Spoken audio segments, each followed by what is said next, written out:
ऋषियों ने विकसित की प्राकृत और विकृत पाठ के रूप में, वह उनकी एक सबसे बड़ी देन है कि हजारों न जाने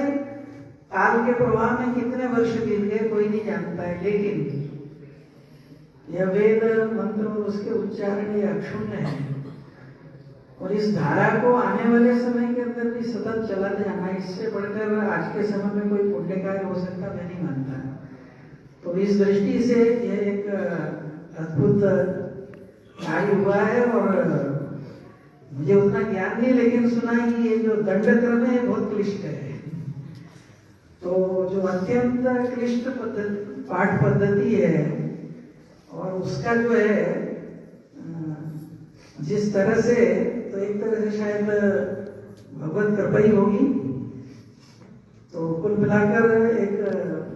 जीवात्मा की एक लंबी यात्रा चलती है, तो शायद देवव्रत में पूर्व जन्मों के अंदर विद्या की साधना की होगी, उसके परिणाम स्वरूप इस अल्पायु के अंदर ही इस प्रकार का एक, जिसको कहना चाहिए कि प्रौढ़ विद्वान जिस तरह से अभ्यास लेते हैं उस तरह का इतनी अल्पायु की क्या है, और इसके लिए उसका बहुत बहुत हृदय से साधुवाद। और एक तरह से एक नई पीढ़ी आने वाले समय के अंदर एक आशा का संचार करती है कि आने वाले समय के अंदर जो ऋषियों ने अष्टधा विकृति का प्रावधान किए थे, जो धीरे धीरे सारे देश में मैं देखता हूँ कि ज्यादा से ज्यादा फिर पदक्रम करने के बाद में और जटा और फिर धन एक आधा कोई और कर लेंगे, तो अष्टधा विकृति धीरे धीरे लोप हो रहा है। तो यह एक दृष्टि से एक पुनर्जीवन की एक प्रक्रिया है।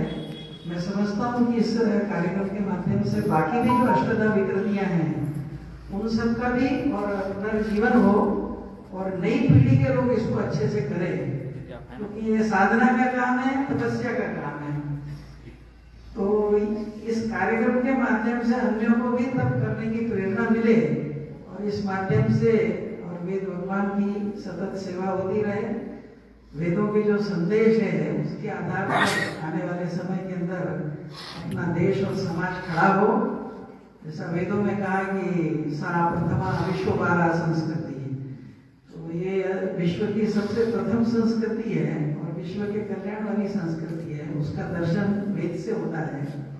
और इस नाते यह इस वेद का और शुद्ध उच्चारण, इसके अंतर्निहित संदेश संपूर्ण विश्व में व्याप्त करने के नाते से और परमात्मा हम सबको सामर्थ्य दे